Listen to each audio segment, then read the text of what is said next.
Gumball'ın 7. sezonu bu zamana kadar yapılmış olan diğer yapılmış olan Gumball'lardan çok farklıdır. Bunu zaten ilk bölümlerini izleyenler anlamıştır. Ancak 7. sezonun 17. bölümü Türkiye'de özellikle değiştirilmiş bir dublaja sahiptir. Bunun nedeni ise toplumu yanlış yönlendirmek ve belki de çok daha kötü şeylere yönlendirmek içindir. Bunun sebebini birazdan anlayacaksınız çünkü Türkiye'nin ekonomisini etkileyen bir durumu da bizlere açıkça göstermekte. Merak etmeyin, bu 17. bölümünün dublajını sizlere anlatmadan önce hikayesini, alt metnini ve sonunda neden Türkiye'de değiştirilmiş olduğunu da sizlere söyleyeceğim. Fakat şöyle bir ayrıntı vermek istiyorum. Bu 7. sezon diğer bölümlere kıyasla, yani diğer sezonlara kıyasla çok farklı ve özellikle de günümüz problemlerine atıfta bulunmakta. Bu zamana kadar yapmış olduğum Gumball videolarını izlemediysen ki bence izlemeni tavsiye ederim çünkü çok fazla alt metin bulunmakta ve günümüz problemlerine atıfta bulunmakta. Bu 7. sezonun ne anlama geldiğini, alt metinlerinin neler olduğunu, kanon hikayelerinin hangi bölümde olduğunu anlamak istiyorsan bu bölümleri izleyebilirsin. Bence birçok detayı gözden kaçırmışsındır, izlemeni de tavsiye ederim. Şimdi gelelim ise Gumball'ın 7. sezonda bizlere neler anlattığına ve 17. bölümünün gizemine. Bölüm bizlere havanın çok sıcak olduğunu ve özellikle de Gumball ailesinin ne kadar çok sıcaktan kavrulduğuyla alakalı bir açılışla başlamakta. Onlar ısınmak için türlü şeyler yapmaya çalışırken bir türlü bunu başaramazlar. Çünkü hava çok ısınmıştır ve suyun direkt olarak buharlaştığını görmekteyiz. Buradaki aslında bizlere anlatılmak istenen küresel ısınmayla beraber nelerin gerçekleştiğini, ekosistemin ve iklimin ne kadar çok bozulduğunu ve bölümün sonunda aslında neden bu derecede hava sıcaklığının arttığını da bizlere söylemekte. Tabii ki de bizim ailemiz türlü şeyler yapmaya çalışırken bir türlü başarılı olamazlar. Özellikle de ekonomik olarak düşük ailelerin herhangi bir şekilde havuz veya deniz gibi serinletici şeylere erişiminin kısıtlı olmasına karşı bir mesajla bizleri bağdaştırmakta. Çünkü birçok insanın bırakın evinde havuz olmasını, denize bile erişimi neredeyse kısıtlı ve ömrü boyunca yüzmemiş insanlar var. Yani denize girip serinleyememiş insanları kastediyorum. Ancak bölüm sadece bunlarla da sınırlı değil. Akabinde Bay Robinson'ın o akıl almaz evinde ve akıl almaz servetiyle beraber klimanın altında serinlemesini görüyoruz. Ancak şöyle küçük bir detay var.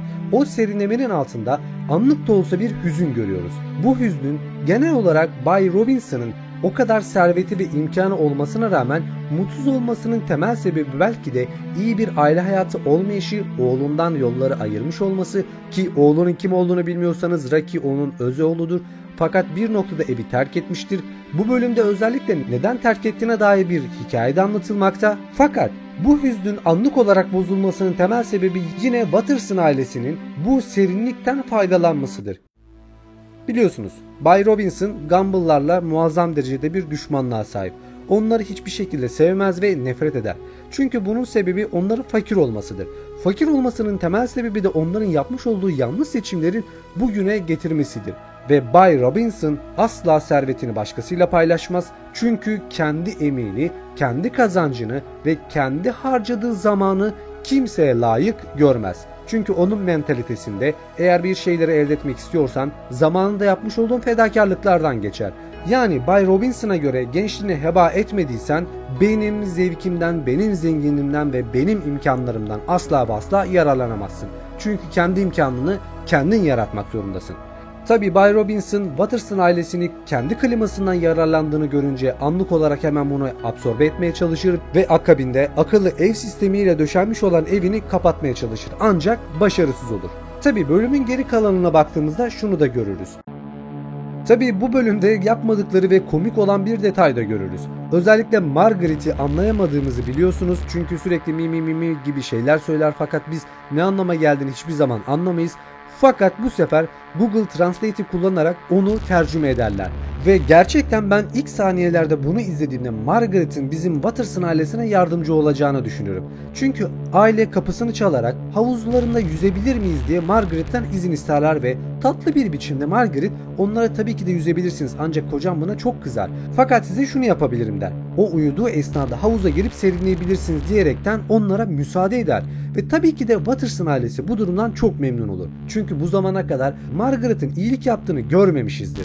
Tabii bizler şoka girdik bu durumda. Acaba gerçekten Margaret iyi bir insan mı oldu? Watterson ailesine yardımcı mı olacak diyorduk ki onların daha fazla serinleyebilmesi için onlara beton dökülmüş botlar verdiği zaman her şeyi anlamış olduk. Yine tabii ki de Margaret şeytani bir şekilde kötü ve onların ölmelerini ister.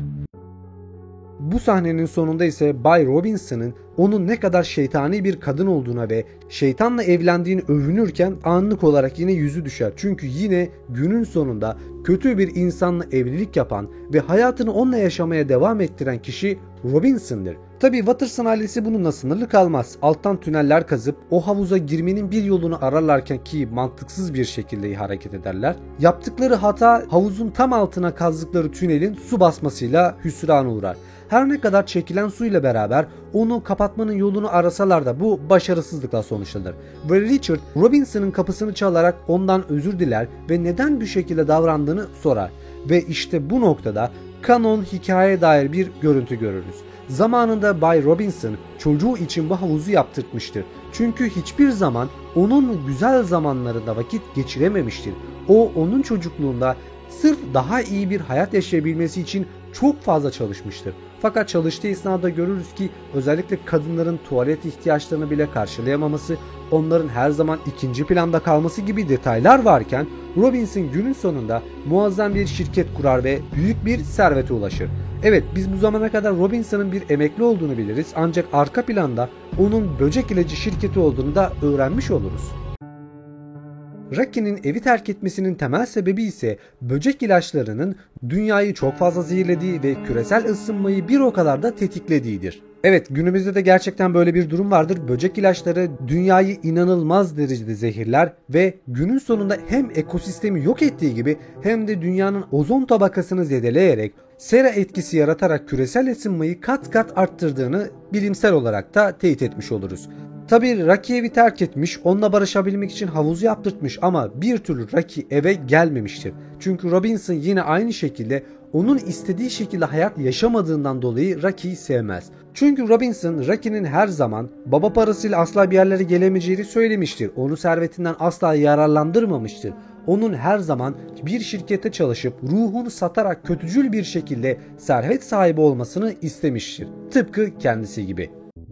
Tabii Gumball mevcut olan problemi çözebilmek için Rocky'yi getirirler, babasıyla yüzleştirirler ve şu sahnede özellikle şöyle bir detay vardır. Aslında Türkiye'de dublajı olarak değiştirilmiş detaylardan bir tanesidir ve bence kasti olarak yapılmış bir detaydır. Bu da ülkenin ekonomisini etkilemiş şeylerden bir tanesidir.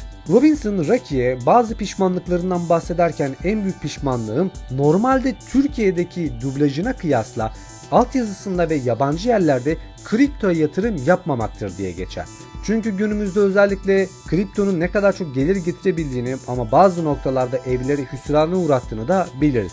Fakat Türkiye dublajında şöyle bir ayrıntı vardır. Bu kripto en büyük pişmanlığım altına yatırım yapmamaktır olarak geçer. Bunun sebebi bence kesinlikle Rütük tarafından baskıya uğratılması ve kasti olarak ekonomik bir oyundur. Çünkü dünya genelinde Türkiye kriptoya yatırım yapan en büyük ülkelerden bir tanesidir. Evet, yanlış duymadınız. Halk tarafından kriptoya yatırım o kadar çok yapılır ki yurt dışına milyarlarca dolar çıkmaktadır. Ancak bununla beraber ülkenin ekonomisi de iyiye gitmez. Çünkü Türkiye'de kriptodan para kazanan toplum çok azdır.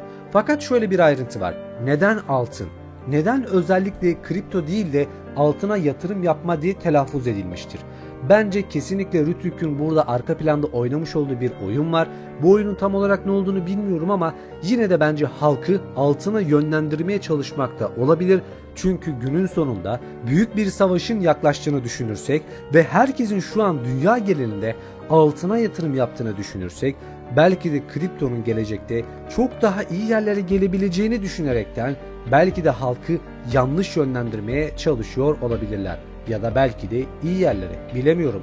Senin bu konu hakkındaki fikir ve düşüncelerin neler, yorumlara yazmayı unutma. Gumball'ın sır perdesi her zaman devam ediyor ve devam edecek. 7. sezonun ayrıntılarının ve özellikle tüm özeti yakında sizlerle beraber olacak. Gumball'ın bölümlerini kaçırmamak için abone olmayı unutma. Daha fazla video için de beklemede kal diyerekten ben Masalcı Dede. Başka bir videoda görüşmek üzere. Kendine çok iyi bak ve hoşça kal.